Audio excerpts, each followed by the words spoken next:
Cela fait 5 ans que Françoise Derckle, 56 ans, attend son procès. Il s'ouvre ce matin au tribunal de Lisieux en Normandie. Peut-être qu'il y a quelque chose qui s'est passé ce matin, donc je vais voir si l'avocat est là. Sous ses airs de Madame Tout-le-Monde, la justice la soupçonne d'être une dangereuse manipulatrice. Elle aurait fondé une communauté religieuse au sein de laquelle elle aurait asservi et escroqué une vingtaine de personnes. À quelques minutes de l'audience, celle que tout le monde appelait la déesse de la beauté est confuse. J'essaie juste d'être moi-même, de vivre l'instant, d'exprimer ce que je suis.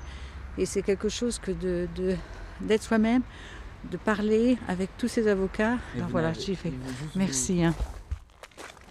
Être soi-même et vivre l'instant, c'est avec ce genre de discours qu'elle aurait embobiné ses victimes. Quand elle rentre dans le tribunal, elle croise une de ses anciennes adeptes. Les deux femmes s'évitent du regard. Pourtant, autrefois, Patricia l'a vénérée. Aujourd'hui, elle veut qu'elle paye. Vous pensez qu'elle va être condamnée? On espère bien qu'elle soit condamnée. Françoise Derckle risque 5 ans de prison et elle a seulement 3 jours pour se défendre. Je me prépare parce que je dois parler. Vous vous sentez comment? Nerveuse. Car la prison, elle connaît. Elle a déjà fait 5 mois de détention après son arrestation en 2007. Aujourd'hui, elle comparaît libre. Son procès se tient à huis clos.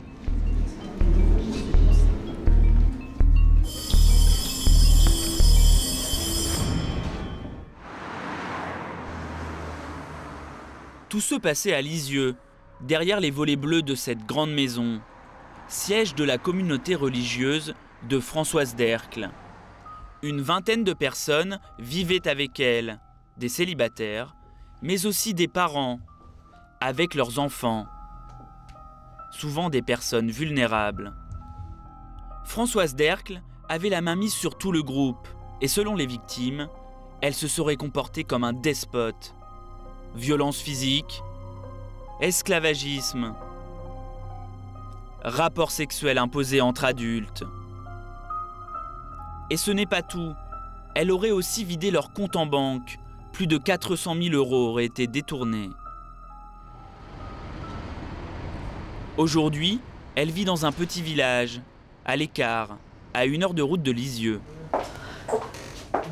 J'ai besoin d'un café. Avec Daniel, son compagnon, également membre de la communauté. Je te mets un peu de lait? S'il te plaît. Après cette première journée d'audience, elle ne comprend toujours pas ce qu'on lui reproche. Merci beaucoup.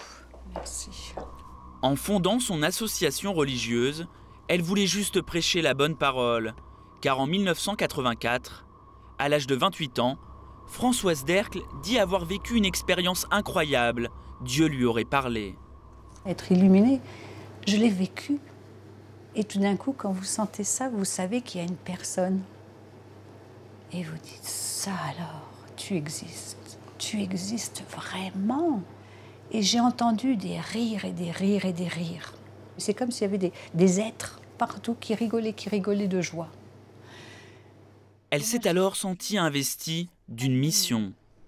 Tout ce que je sais, c'est qu'après, j'avais un sentiment de vouloir partager, chercher des gens qui comprenaient, qui l'avaient vécu, en parler aux gens, discuter, dire mais qu'est-ce que c'est? Vous vous rendez compte? Il existe vraiment? Quelques mois plus tard, après cette illumination, elle raconte avoir reçu un nouveau message de Dieu. À cette époque, Françoise Derckle est mariée et vit en Angleterre.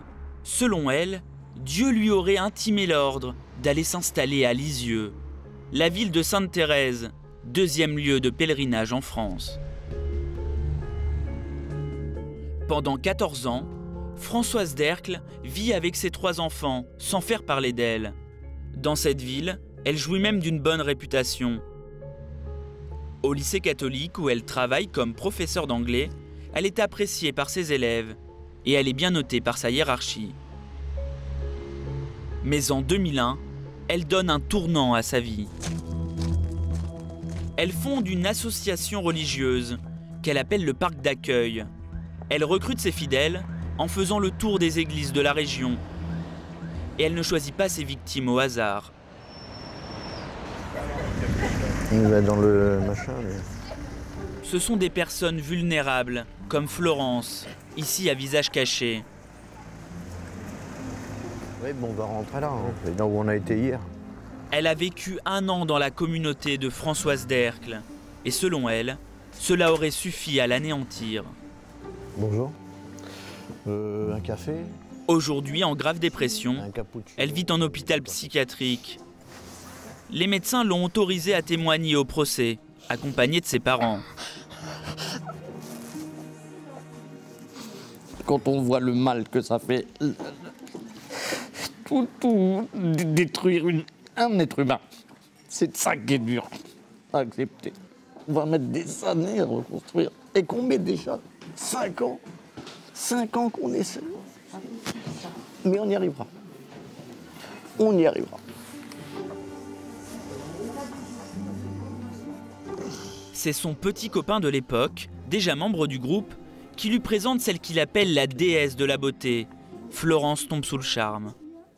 Ah, j'étais éblouie. Vous étiez ébloui? Oui. Qu'est-ce qui vous a ébloui? Bah, la spontanéité, l'affection qu'on lui trouvait. Vous étiez vulnérable à l'époque, à votre avis? Oui, très vulnérable et un peu enfant. Sentant la faille, Françoise d'Ercle lui aurait proposé de venir vivre avec eux dans la grande maison du parc d'accueil.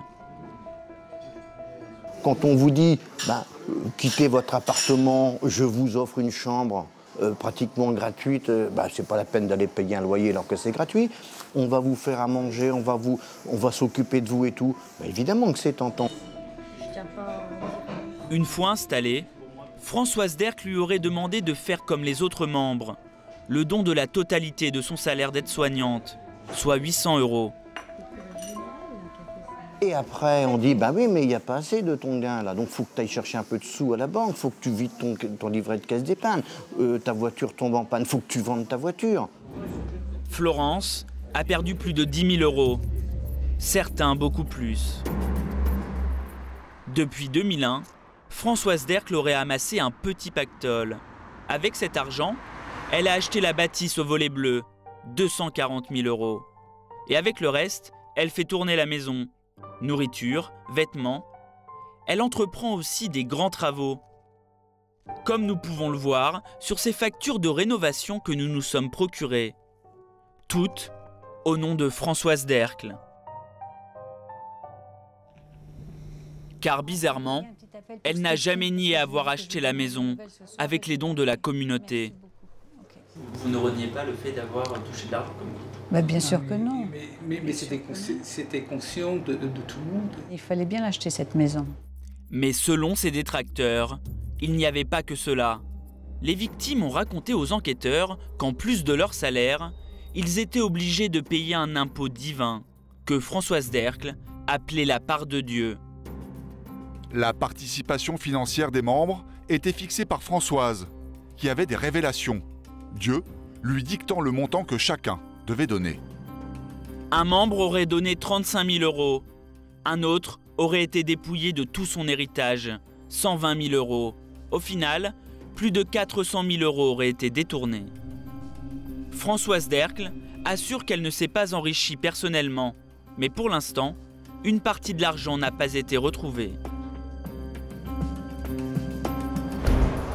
Son emprise sur le groupe serait allée beaucoup plus loin. Après son divorce, Patricia est perdue. Sur les conseils de sa meilleure amie, elle rejoint l'association.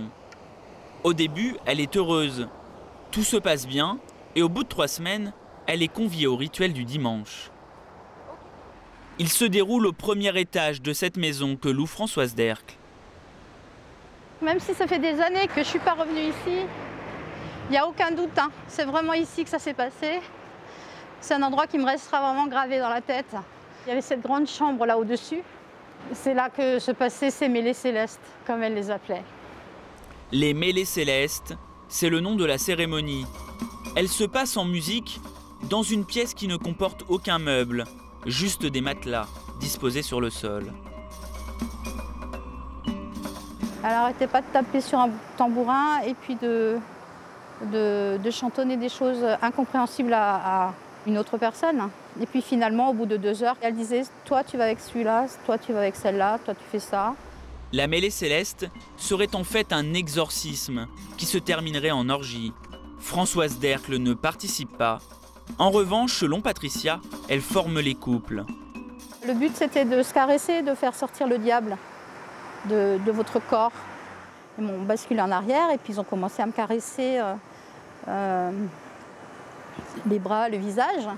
Et quand vraiment j'ai compris que là, il y avait emprise, je dirais, ils me tenaient. Et autant la femme que l'homme. Hein. Et ils allaient en découdre avec moi et ça c'était évident. Patricia se débat et prend la fuite. Florence a tenté plusieurs fois de refuser le rituel. Elle est alors devenue le souffre-douleur du groupe. On lui a imposé des relations homme-femme, des femme-femme. On lui a imposé, et quand elle ne voulait pas et qu'elle se rebellait, elle était giflée, elle était battue, et on lui crachait dessus pour l'obliger, pour la rabaisser, pour la mettre plus bas que terre, de façon à ce qu'elle se sente un moment coupable, parce que les autres étaient soumis, les autres le faisaient. Donc je suis obligé de le faire, sinon je suis le vilain petit canard. On va encore me montrer de doigts, on va encore me martyriser, je vais être le souffre-douleur. Et c'était le souffre-douleur. Face à ces accusations, Françoise Dercle nie tout en bloc. Selon elle, les gens faisaient l'amour librement. Elle se justifie avec un discours surréaliste. Quand les gens disent « on nous force à faire des rapports sexuels », ça n'a pas de sens. Ça n'a aucun sens. L'idée, c'était d'arrêter de parler de la Bible et juste de monter dans mon cœur pour exprimer certaines choses que les gens aimaient bien en moi.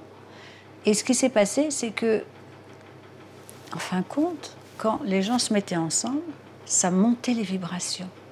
Très, très fort. Et moi, tout d'un coup, je sentais quelque chose monter en moi. Et je m'exprimais clairement dans une autre dimension. Vous n'avez jamais forcé des gens à avoir des rapports sexuels? Non, non, non. Vous savez, un rapport sexuel a une notion de la dimension cartésienne, d'accord? Quand vous avez un corps allégé et vous êtes dans une autre dimension, vous ne voyez plus le corps de la même manière. Le psychiatre qui l'a expertisé, lui, a une idée beaucoup moins confuse de la raison pour laquelle Françoise Dercle organisait ces fameuses mêlées célestes. Il l'a décrit comme une perverse narcissique.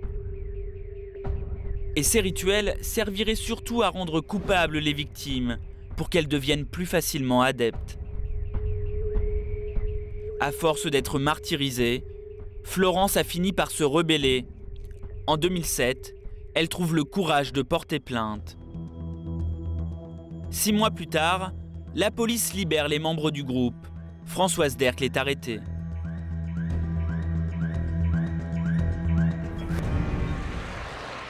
Dernier jour du procès.